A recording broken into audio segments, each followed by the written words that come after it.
Last time you were here, you said that ESPN First Take, they should let you host a show or get rid of Skipper Stephen A. I saw you tweet something of that nature. You said that? I did? Something to that effect. I think it was get rid of Stephen A. It was something to that effect.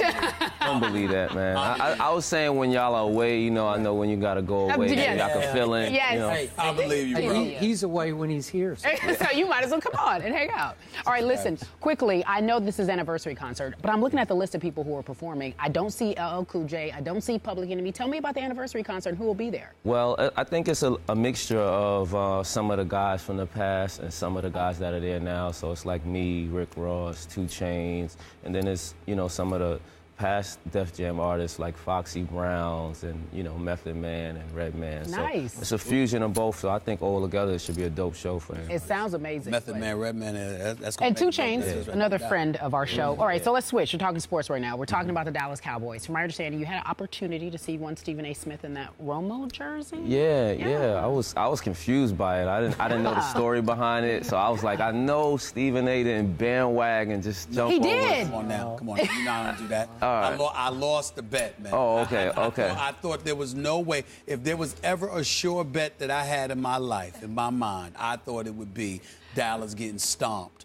by Seattle Sunday. Matter of fact, I was so confident in it, I gave Skip the 8 points. The 8 points. And Which I did not need. Not only did they not cover, they lost. I mean, I love Cam Chancellor, Richard Sherman and those boys are no joke, but I don't know how I feel about that. Yeah, they let you down a little bit. They let me down a lot. I thought Halloween that came early or something. Oh, it was for the show, right? Yeah. Right. So the Cowboys are ranked 3 in the power rankings this week. Week 7, they're number 3.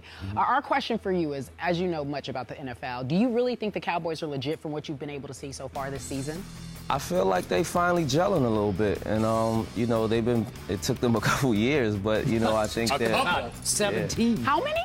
Yeah, I think they're playing well, and you know, it's starting to look a little more consistent. That's what I think Dallas's problem was in the past, especially Romo. People, you know, questioning his consistency, and I think he's stepping up right now. So where is your heart on this? Did you grow up a Giants fan? Would you call yourself a Giants fan? I kind of grew up by default. My uncle was a very big Giants fan, so I kind of had to just, you know, when you're sitting under your uncle, you can't root for the other team, like, you know. So At least not in front of him. Right, definitely not in front of him. But I definitely was a 49ers fan then, but I kept that in my, you know, the Jerry Rice era. Like, I kept that in my. Were you raised to hate the Cowboys the way others around here were?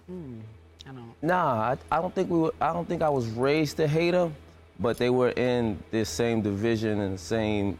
They always was like a Giants nemesis kind of. So you know, you never really could like them. I respected them, and I respected the Aikman, Emmitt Smith era. I had no question about it. I had nothing but profound respect for the playmaker era. The playmaker era is what I call it. Michael Irvin with Emmitt Smith and Troy Aikman. But it's not. The Cowboys don't make you hate them. Their fans make you hate the Cowboys. Now, that might be a true one. Because of how just nauseating they can be. Don't hate the game, hate the fans? How about that? That's right. That's right. Because the Dallas Cowboys didn't have much of a game, and the Dallas Cowboy fans would do nothing but make excuses and act like next year was always going to be a great year. They're blind and illogical, you know what I mean? Blind and illogical. Whoa. That's right. Blind and illogical. Yeah. The delusional Cowboy fans. I'll admit it. All right. I am so that. Long as I've been that for about 17 years Well, at least now, you're willing to admit it now. Yeah. But I do have DeMarco Murray on my fantasy team. And he's helping you out tremendously. Okay, now wait a sec. You got to explain this to me. Yeah. And I'm the first to admit,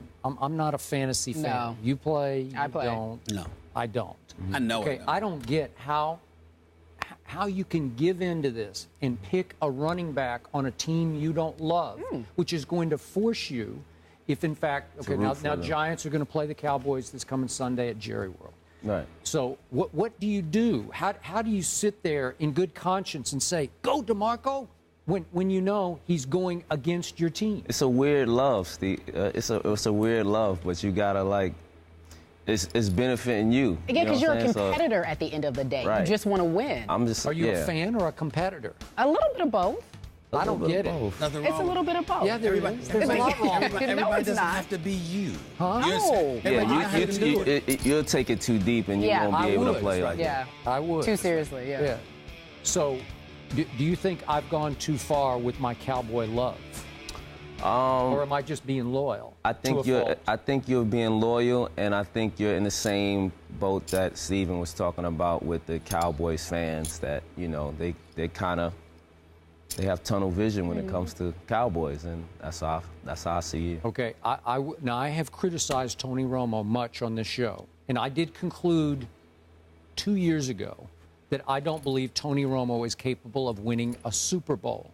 But I must admit, so far this year, after that terrible first half against the 49ers in which he threw 3 picks, I'm seeing a new Tony Romo this year. Sure am I. Somebody that hands the ball off to the running back. No, he looks quite new. Okay. He looks quite new. How about 3rd and 20 at Seattle? He's Is that done not that the play before. of the He's year? done stuff like that before. Okay. It's just that he make a mistake afterwards. How about 3rd and 8 in overtime to Des Bryant?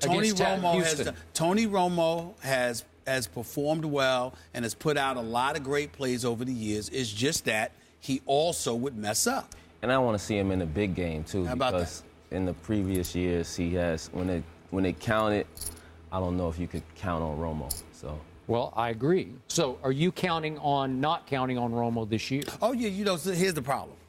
Dallas has got me pinned down. Here's the reason why. You are pinned down. I like that. Because they can give the ball to DeMarco Murray. So because they can give the ball to DeMarco Murray, and I don't get to just see Tony Romo step back and have to fling that ball to come to the rescue, we got a problem. Because as long as you got DeMarco Murray to hand the ball over to, guess what? Tony Romo, what's the chances of you making a mistake with that? Right. That's the issue. I want to see Tony Romo and the Dallas Cowboys put in a situation where in order to win a football game, one that matters, they have to resort back to what they used to be in terms of Tony Romo having to come and save the day.